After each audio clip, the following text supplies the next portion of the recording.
Hi, everyone. So like Nora said, my name is Katie, and I'm super excited and honored to be talking to you all today about the biology and conservation of the greater sage-grouse, which is this beautiful bird here. I just want to mention that all the work that I'll be discussing today is thanks to the Patricelli Lab at UC Davis and the Coates Lab at US Geological Survey. So before we begin, I just want to share a little note about myself. I was raised in Ventura and moved up to Davis, California, where I went to college. I recently graduated from UC Davis with my degree in neurobiology, physiology, and behavior, emphasizing in organism-environmental interactions. I also got minors in both professional writing and ecology, evolution, and biodiversity. All 4 years at Davis, I did ornithology research in multiple labs across campus. And I'm currently continuing that research in the Mono Basin while working as the outdoor education instructor for the Mono Lake Committee. So the greater sage-grouse is the star of today's talk. These amazing birds are a species of conservation concern, and they're an iconic species in the sagebrush biome, especially in the Mono Basin. So I just want to share a little quote with you guys. So in his book on birds of the Sierra Nevada, Keith Hansen quotes that perhaps the most inspiring Sierra birding experience is waking up in the pre-dawn chill to view the elaborate and spectacular strutting displays of the greater sage-grouse. And what he's referring to is this incredible display that the male sage-grouse does every morning during the breeding season. So to get an idea of how totally awesome these birds are, here's a short clip that shows that courtship display.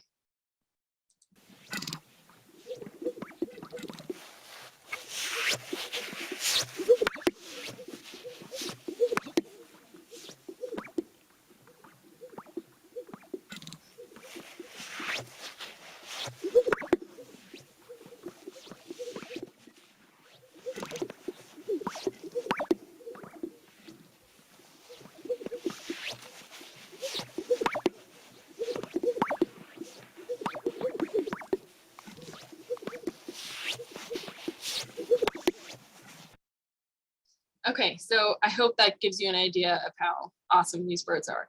So this courtship display is a critical component of the natural history of greater sage-grouse and kind of what they're known for. So in just a moment, we're going to revisit the importance of this display in their ecology and conservation. But first, I want to talk about their habitat. So despite the significance and the beauty of the greater sage-grouse, they are a species of conservation concern, like I said.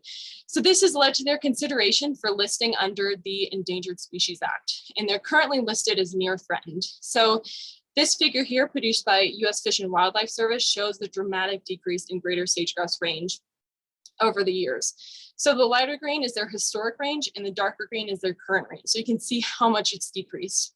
And this is largely attributable to habitat loss. This is because they're obligate inhabitants of the sagebrush habitat. So the sagebrush ecosystem has decreased by nearly 50% in the United States. This is a result of many different factors, but some of the most predominant of which are the encroachment of anthropogenic disturbances. So this includes industrialization, agriculture, the grazing of livestock, noise pollution, natural gas development, highways, dirt roads, all of the above.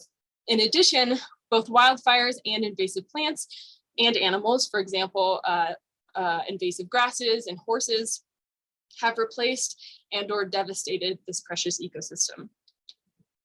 So what are we doing about this? How are we counteracting this to help conserve this biome? Well, scientists have been doing lots of different research to study the impact of these human stressors on the sagebrush ecosystem. A lot of this research that's being done is focused on greater sage-grouse specifically, and this is for a few main reasons. One, greater sage-grouse are a species of conservation concern, like we've said. So we want to know especially how the vulnerable species are being affected by this habitat loss so we can help better preserve, protect, and restore them. And second, greater sage-grouse are an umbrella species. So this means that all of the work and the research and the conservation efforts that we do that goes into protecting sage-grouse has this umbrella effect, and it broadens the conservation efforts, and it helps preserve these entire sagebrush communities as a whole. So we do research, we take results from those research projects and we turn them into proposals. And then we collaborate those proposals with policymakers and we create plans, and then we implement those plans into actual acts of conservation so we can help productively and effectively conserve this biome. So what research is being done? What research has been done? What are we doing about this? Now, before I really dive into the research, I first need to do a little biology lesson and discuss the mating system of greater sage-grouse in that strut display that we watched earlier. In order to understand the evolution of a species like the greater sage-grouse, it's super important to first understand the mating system because sexual selection is such a huge part of their natural history. So, greater sage-grouse practice a lek-polygynous mating system. Polygyny is this broad umbrella term that's defined by males mating with multiple females, but females typically only mating with one male. Now, because there's this discrepancy in the number of mates between the sexes, this means that males are competing for females and stealing those matings away from other males. This competition for females can happen in a few different ways, one of which is female defense polygyny. And so this is practiced by the mountain gorilla and the elephant seal and other species. And this is really defined by males defending a harem of females away from other males. So I like to think of female defense polygyny. It's all about being super strong and super aggressive. Another way is resource defense polygyny, and I like to think of this as being really smart. It's defending a valuable resource like a good nesting habitat or a good bush full of good food, and exchanging that resource with females in return for paternity in her nest. And another kind of polygyny is lek breeding polygyny. And lekking is all about being sexy. So in lek breeding polygyny, this competition for females is kind of taken to an extreme. So males will come together and they'll gather on a communal breeding ground, which is known as a lek, and they'll display for the females. Now these courtship displays are often very elaborate, well-practiced courtship rituals that involve very extravagant morphology and behavior. So the males will gather and display, and the females will come visit the leks and essentially like shop for a mate of their choice. And so because males are gathered in such proximity on the lek, the females can compare the males much more easily than they could if the males were scattered throughout the landscape. So in lekking systems, females are typically able to identify the top 1 or 2 males in highest condition, the sexiest males on the lek. And what ends up happening is that majority or all of the females will end up mating with these top 1 or 2 males that dominate the leks. And these dominating lek breeding males can earn paternity and hundreds of broods mate with hundreds of females. So in lekking systems, you have these super strong sexually selective pressures put on males to be in good condition. And there are these tremendous differences between the male and female reproductive strategy. So again, to get a quick idea of what lek breeding looks like and how totally radical the system is, this is a time-lapse video of a greater sage-grouse lek. So the males are the bigger ones with the white collars, and you can see them doing their strut display. The females are smaller and more cryptic. You can see them walking around and kind of assessing the males. Just a quick note, I feel kind of guilty saying this, but the male in the front here is a little bit pathetic of a male. He's not a good example of a sexy male, so kind of ignore him.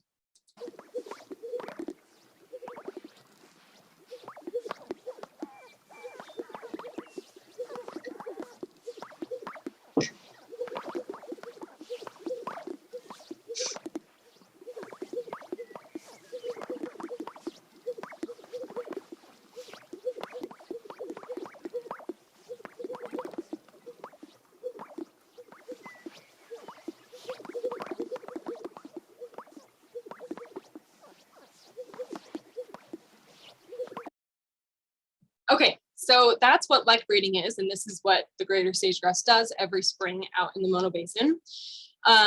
So now going back to that research, what are we doing? What are we studying? How are we conserving this species and this habitat? So there are a few main findings from the previous research that's already been done that I want to share with you all today. So the first one is that natural gas development is correlated with rapid declines in local greater sage-grouse populations. Scientists have speculated that this is likely due to the interference with lekking.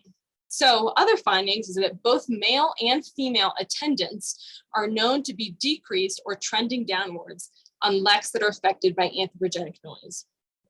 And finally, a hormone that's associated with a stress response, have been shown to be elevated in fecal samples that are collected from noisy leks. So we know that anthropogenic noise has found to be correlated with an increase in stress, a decrease in lek attendance, and a decrease in local populations. These are just a few of many examples of previous research that's been done on these birds that shows how they're suffering in response to anthropogenic encroachment.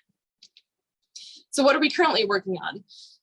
There's a tremendous amount of research that's going on, but due to time and knowledge constraints on my part, I will be just discussing and focusing on my own research that I've been focusing on over the last few years. I'd just like to note here that this is all current research, so I don't have results to share with you guys for these next few projects I'll share, but I just want to focus on the current and prospective work. I also want to note that I'll be going over a few different projects just surfacely, and then I'm going to dive really deep into my last project.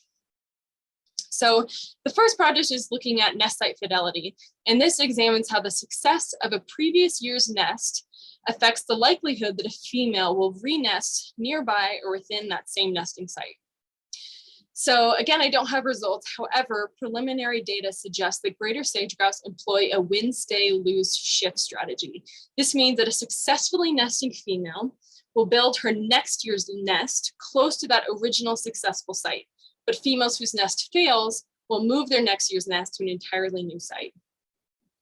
This is especially important to consider when looking at grouse whose range has been affected by habitat loss, wildfires, anthropogenic noise, and other disturbances.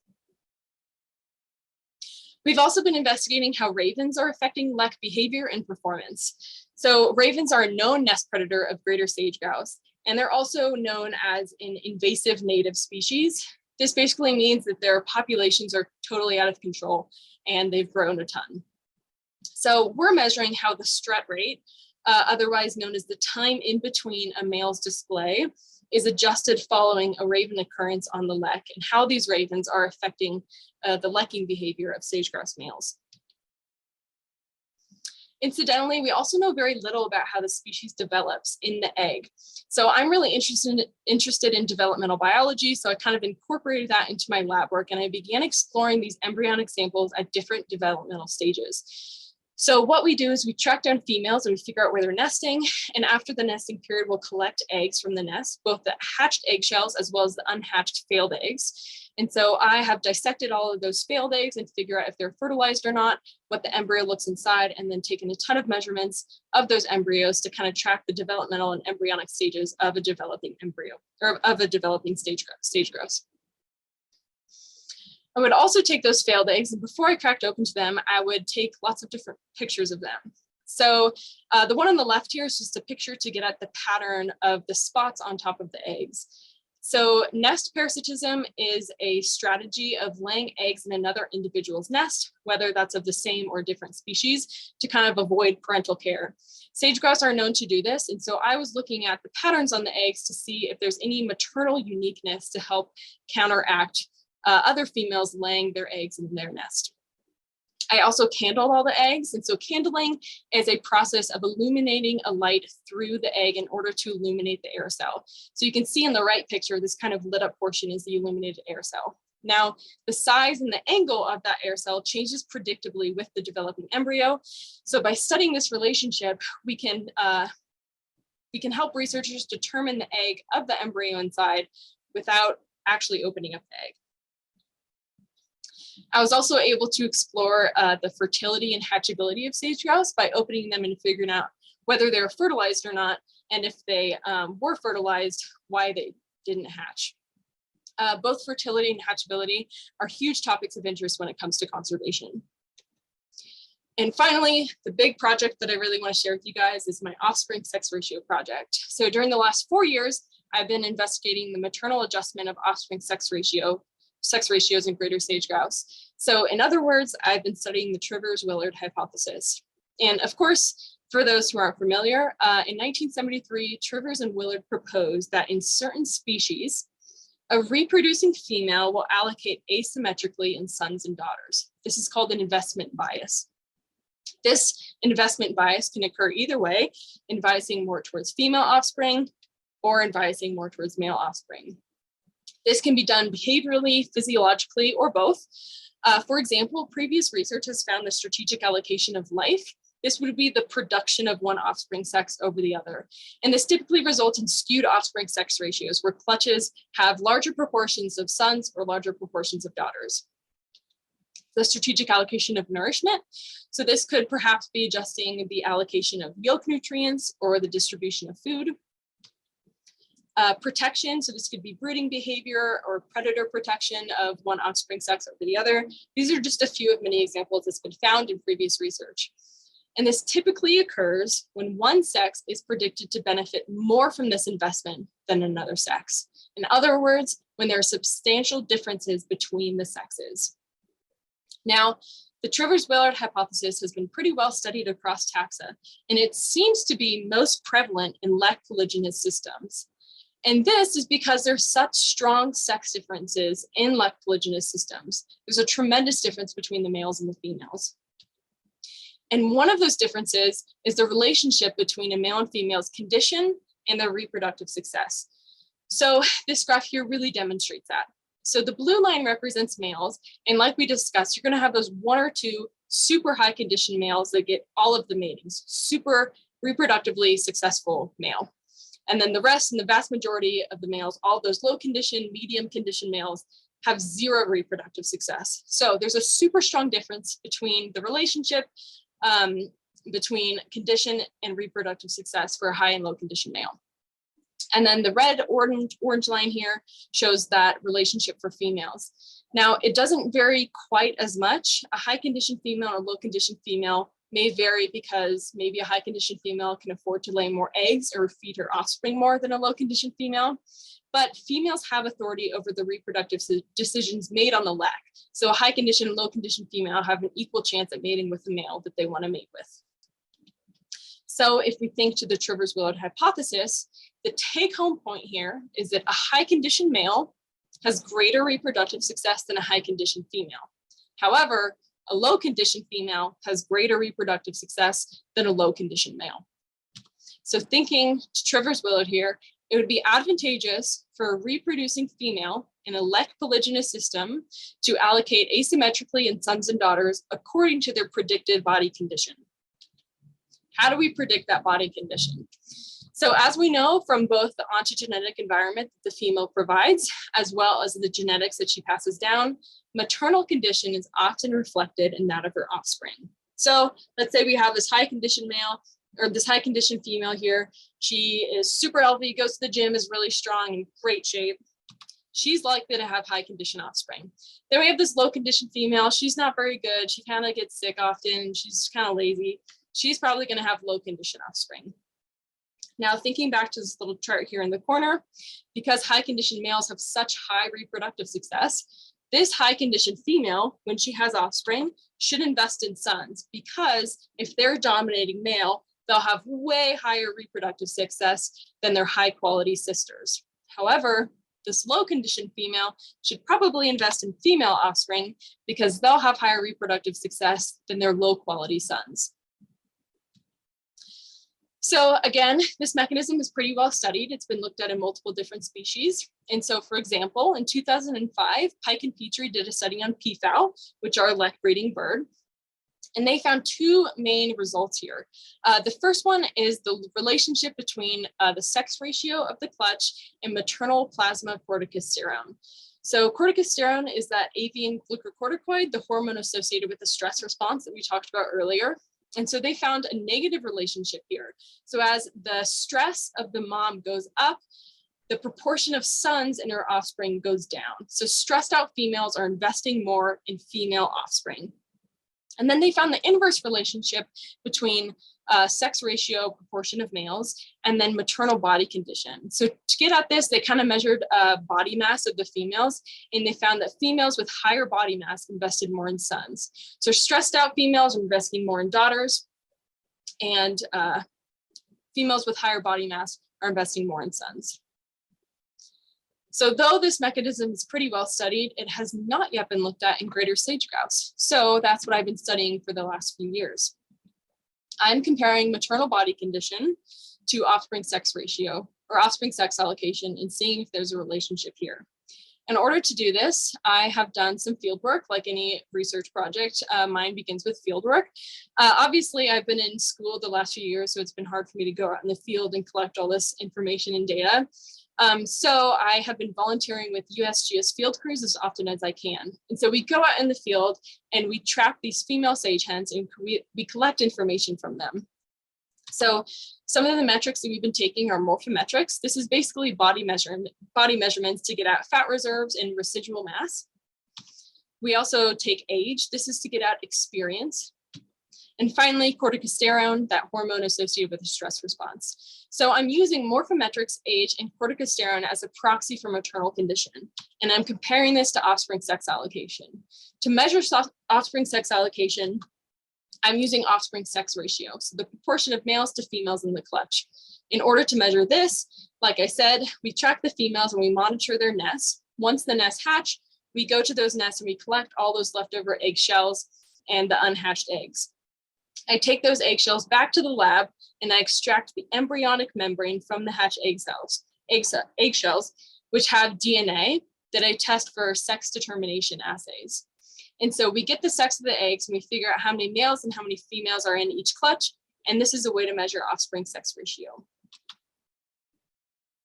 So of course, in greater sage-grouse, just to recap, I'm measuring how morphometrics, age, and corticosterone of a reproducing female is correlated to the offspring sex ratio in her clutch.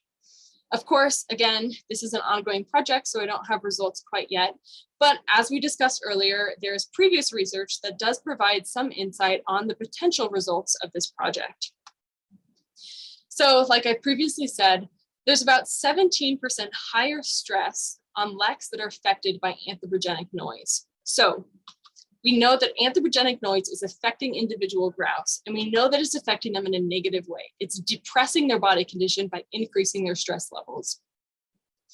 Now, based on results from my study, this has a potential to skew offspring sex ratios. Now, anthropogenic noise is a novel stressor that's happening at the population level. So it's affecting every female, every individual in a similar direction. So this has the potential to skew entire generation of broods. And when that generation reaches sexual maturity, it could ultimately skew population demographics as a whole. So again, the actual study that I'm doing is measuring how maternal body condition is related to brood sex ratios. But from previous research, we know that anthropogenic disturbances, such as noise pollution, is affecting this relationship and potentially skewing population demographics, our conservation efforts that goes into this, and eventually population success. Now, just to end here, I just want to discuss the conservation implications of this. So the ultimate consequences of skewed population demographics are unknown. However, we do know a few things. One, Fisher's principle. This states that populations naturally balance at 50-50 sex ratios, where they seem to be the most productive. Deviations in this 50-50 sex ratio could cause disruptions, especially in lekking behavior. Lek systems break down if there aren't enough males present at the lek, because lek success is dependent on males of varying condition. Even though it's just the successful males that typically reproduce, a lek system depends on males, those high condition males, those low condition males, and the medium condition males. Second, both noise and stress are known to have tremendous negative impacts on both population health and lek attendance of greater sage-grouse. And finally, both sex ratios and demographic models as a whole are really important and hot topics in conservation right now. So I'm hoping that my research will contribute to that. So I just want to mention all of these wonderful people that have made this research possible. I have a ton of people and organizations to acknowledge, mostly the Patrocelli Lab, Gail Patrocelli and Eric Timestra, and Stephen Matthews and Peter Coates with US Geological Survey have all been a huge help in making this research possible. UC Davis for supporting me, and their research center for providing financial support for this project. And finally, all of you for listening to me rant about how awesome sage-grouse are. I would be happy to answer any questions you have, any of them now, or if you think of a question later, please email me and I'd love to talk with you. Or if you just want to chat about how cool sage-grouse are. I also have the link to my website here that goes into a little bit more depth about the research that I'm doing, other research projects that I'm doing. So feel free to check that out. Thank you all so much. That was fantastic. Katie, thanks so much. I'm seeing some questions pop up in the chat, so you can come on in here. Let's see. Ellen Young says, this is fascinating. If female sage-grouse lay eggs in others' nests because they don't want to incubate them and raise the chicks, does that mean any nest might have eggs from several different females? And doesn't that cancel out the goal of not raising chicks if the females are laying eggs in each other's nests? That is an excellent question and a good point. So I think that's part of why nest parasitism is so popular, because you're kind of getting rid of this responsibility and putting on another female. So you're increasing your own reproductive success by saving your fat reserves and ability to feed your offspring and saving that for next year. And you're kind of getting rid of that responsibility on another female. So it does kind of cancel out. So it depends on a few different factors. One, how good a female is at being able to recognize her own eggs in her clutch. Two, how good a female is at hiding her nest from other females. So it's kind of this like competition of just who's the best at being a nest parasite and who's the best at preventing their nest from getting parasitized on. So it doesn't necessarily cancel each other out. But I don't know the literature super well on this, so it would be interesting to read more about that. Awesome, great question, Ellen. We have a question, is there any research on the effects of cattle grazing on sage-grouse? This is a good question. I don't know about cattle grazing, but there is research. USGS just published a paper about the wild invasive horses of the Mono Basin and how they're affecting the sage-grouse populations. But I have gone to some website pages that talk about cattle grazing. So I don't know if there's actual research that's been done on that. I'm sure there has, but I know that you can find some information on website pages. Fantastic. Carly says, amazing talk. Wow. I'm wondering whether condition/quality is something individuals are born with or whether they are a reflection of the current environment. That's also a really good question. So condition and quality can be a reflection of both. It could be just genetics, whether or not you have super excellent genetics, but it can also be a reflection of environmental conditions. For example, anthropogenic noise affecting the stress of individuals and depressing their body condition. So of course, things like that, females totally vary in their ability to cope effectively with environmental stressors. So things like anthropogenic noise are affecting females and can be affecting them in different ways. But some females could be way better at dealing with that stress than other females. So it's both genetics, but it's also an environmental thing. I have a question about corticosterone. Mm-hmm. Is that hormone something that like builds up in the blood, or is it a like quickly injected hormone? That's a good question. So there's two main ways that we collect corticosterone. One is blood samples. The corticosterone in the blood is pretty quick. It takes about 7 minutes from the event, a stressor event, the start of that, for the corticosterone from that stressor event to get into the blood. And so that's kind of the corticosterone in the blood kind of changes quickly over time. But then the corticosterone that's found in fecal samples is a better metric of long-term stress. Yeah, and so if you take corticosterone from blood samples versus fecal samples, it's kind of getting at a different thing of how are they in this moment right now versus how are they kind of over the long term, the last few days. That's awesome. Yeah, super cool. Oh, okay, we have some more questions here. Is there any facet of the research that is looking at drought, water supply for sage-grouse habitat? Good question. To be honest, I have no idea. So that'd be interesting to look at. I'm sorry, I can't be a better help with that question. Can't know it all, Katie. Can't know it all. But someday. Let's see. Can the epigenetic changes be passed on to the next generation? That's a super good question. I don't think I can be the best at answering this. I'm trying to think back to my epigenetics class that I took. And I mean, I think it has a lot to do with plasticity. For example, I know research on fish on this. I don't know sage-grouse research, but I know that some things like predation rates and maternal environment can affect how well the offspring are at dealing with predation. So things like that could play a role, but I don't necessarily know how that could kind of play into the sage-grouse aspect of things. And so I know that plasticity is a thing, and if that's related to epigenetics in a way, but I'm sorry, I can't be the best at answering that question. There's another question. How long does the noise have to go on to stress out the hens to affect the sex? A month of noise or continuous? Yeah, these are all great questions.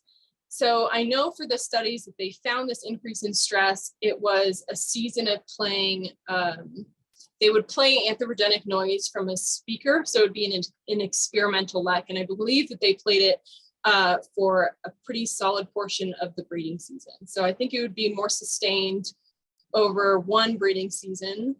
I doubt that it would make that much of a difference if it was just like a couple days of noise, or like the occasional plane flying over, but I would think that sustained noise is continually stressing the birds out. But I can't give you like an exact answer to that question, but I think that's the best I can do to answer that. Sustained noise, and that's what us people do, is we create buildings and factories and roads that create sustained noise. And also, I can't remember where I read this study, but I found something that said that less than 5% of sagebrush habitat is more than 1.6 miles away from a road. So I feel like that speaks a lot to how much sage-grouse and the whole sagebrush community as a whole, but especially sage-grouse, are just being constantly disturbed by a very nearby source of noise pollution. Yeah. One last question. Roy says, so the female is thought to be selecting the sex of her offspring, right? What is the presumed mechanism of this, or mechanics of this selection? Okay, this is my favorite question to answer. I'm glad you asked this, Roy. So this is not a conscious process that's going on in the female's brain. It's not that she's like, oh, I'm really stressed out, or I don't have a lot of fat reserves, so I'm going to invest more in females. This is a purely physiological process that's just happening in the reproductive tract of the female. So it's something that she's doing that she's totally unaware of. However, the precise physiological mechanisms that's causing this are unknown. We don't know the exact mechanism that's going on. There are a few things that we can speculate. So sex ratios, for example, can be altered in a few different ways. There's primary sex ratios that happen at fertilization, and then there's secondary sex ratios that happen at birth or hatch. A difference between primary and secondary sex ratios can be the product of either a selective embryo mortality or sex change. So if it's happening at a secondary sex ratio, it could be one of those two things. If it's happening at primary sex ratio, the mechanism is unknown. So that would be a super cool thing that I think I would love to look at in grad school, but we don't know. I'm gonna embarrass you here. Katie just graduated from her undergraduate, so she has a Bachelor of Science from UC Davis yesterday. And she hasn't finished grad school yet, and she's doing all this amazing research. So I just like birds a lot. Well, thank you so much, Katie, for giving a presentation for us tonight. And we're stoked to have you here all summer. Thank you. And thank you all for listening to me rant about birds.